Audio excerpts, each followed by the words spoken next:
Better Life Media, America's leading source for life improvement, presents Brian Tracy. Secrets of Self-Made Millionaires.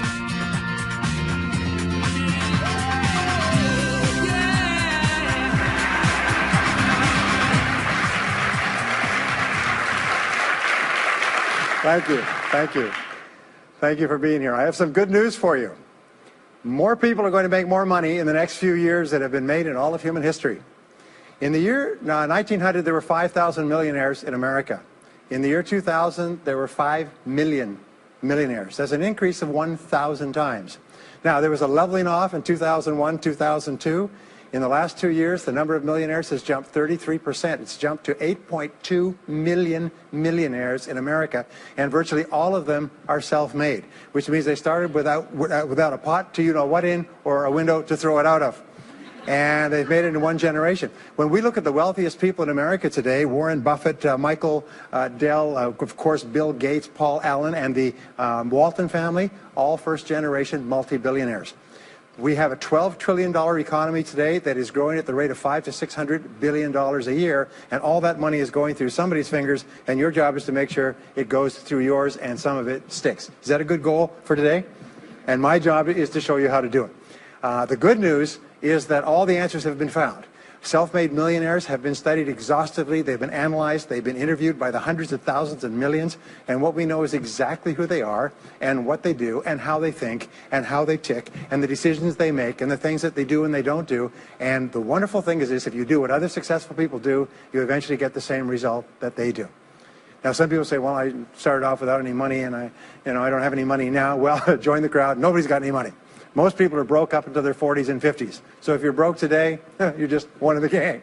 The only question is, do you stay there? And the answer is no. Now, when I started off in this many years ago, I came from very poor beginnings. I did not graduate from high school. I finished in the half of the class that makes the top half possible. When I left school, I dropped out of high school. I could only get laboring jobs. I was told, by the way, if you don't get a good education, you won't do well in life. Don't get good grades, you won't get a good job. You don't go to college, you won't do well, and so on. And I believed that for a long time until I found there's hundreds of thousands, millions of people who dropped out of high school who went on to become millionaires and billionaires as well. The reason I say that to you, by the way, is don't let it hold you back. Don't let any experience that you've ever had in your life act as a brake on your potential, because there's hundreds of thousands of people who've had it worse than you could ever dream of, who've gone on to accomplish wonderful things. So, I worked at laboring jobs for several years. I worked in construction. I worked on farms and ranches. I worked in factories putting nuts on bolts hour after hour. And one day, in a state of frustration, I began asking this question: why is it that some people are more successful than others? Now, in the Bible, there's a line that says, "Seek and ye shall find, for all who seek findeth. Ask and the door will be open." So I began asking other successful people, what are you doing differently from me? And they told me, and I did it, and I got better results.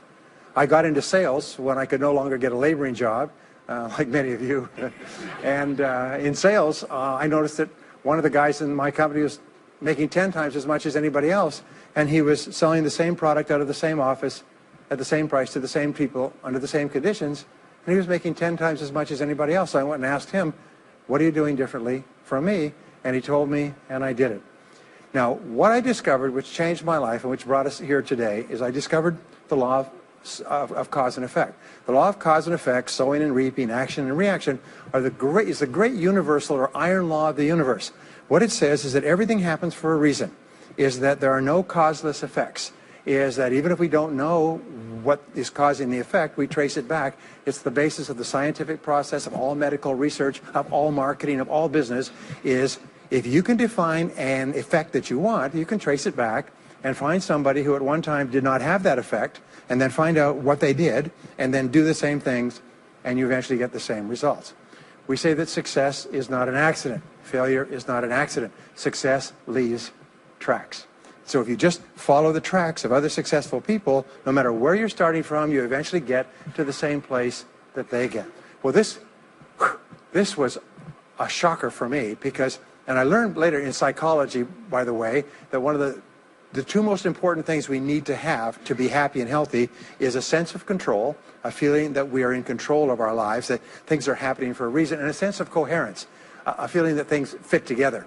Well, when I realized the law of cause and effect explained everything, I thought, wow. So in sales, I went to the top of my sales force. I read and I learned, attended courses, and especially I applied what I learned. And then when I got into sales management, I again read the books and took the courses and asked for advice. And when I got into real estate and importation and development and manufacturing and distribution and a whole series of businesses over the years, the first thing I did is I asked, how does it work? How do people succeed in this field?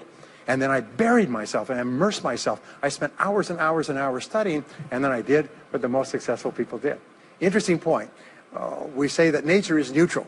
In other words, nature doesn't care who you are. It doesn't care if you're tall or short or male or female or black or white, educated or uneducated. Nature doesn't care.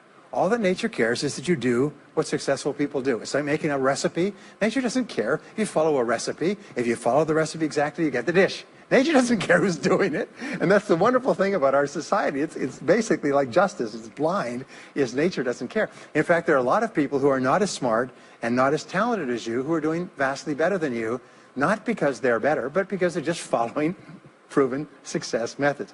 There's nothing that will make you madder than to see somebody who's dumber than you, who's making more money than you, right? Have you had that experience? So what we do is we use proven success methods. We just find out what they are, and we do them over and over again. Quick point, nothing works the first time, okay? Please understand that. Nothing works the first time. What is the average number of times that a person tries with a new goal before they give up? Can you guess? Well, the average is less than 1, because most people give up before they try even once. They say, that's a great goal. I'd love to be financially independent, and then they give up. They don't even try. They say, but I couldn't because of this and because of that, and so on. And then they move away to a wonderful place called Someday I'll. You ever heard of Someday I'll? Someday I'll start saving money. Someday I'll get out of debt. Someday I'll lose weight. Someday I'll start a business. Someday I'll get serious about my finances. And most people live on Someday I'll. Your job and my job is to vote yourself off the island, right? And we start taking control of our lives. Well, about some years ago, I was called by a major businessman, and he asked me if I would do a talk for his 800 entrepreneurs that own separate franchises within his organization on how to become a self-made millionaire. And I said, sure. When you're a young speaker, you agree to speak on any subject. Sure, I'll speak on that subject. And I was just like most people. When I was young, I wanted to be a millionaire by the time I was 30. And when I hit 30, I put it off to 35. And as I got to 35, you put it off to 40, and then you kind of just don't look at it anymore. You forget about it and feel the deck is stacked against you. Well, I was about 38, 39 when he called me up and asked me. I said, sure, no problem. And I said, now, what do I know about self-made millionaires? And this is a shocker. I didn't know anything. Oh, I knew that they had more than $1 million, but that's a real basic piece of knowledge, you know. So I started thinking, what do I know about it? So I began to study them. And that's when I found out that they've been studied so thoroughly.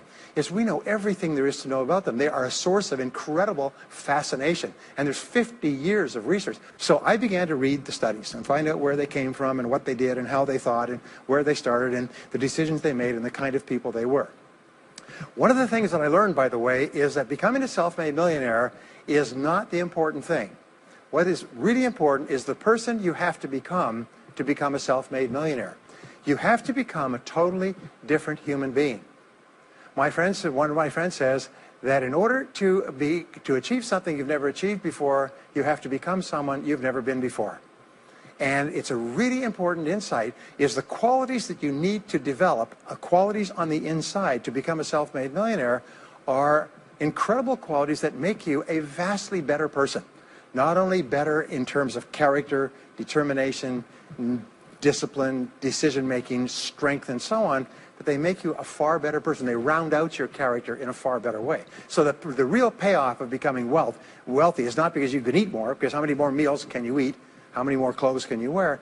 Because it's the kind of person that you become, and then the kind of people that you associate, the kind of life that you have.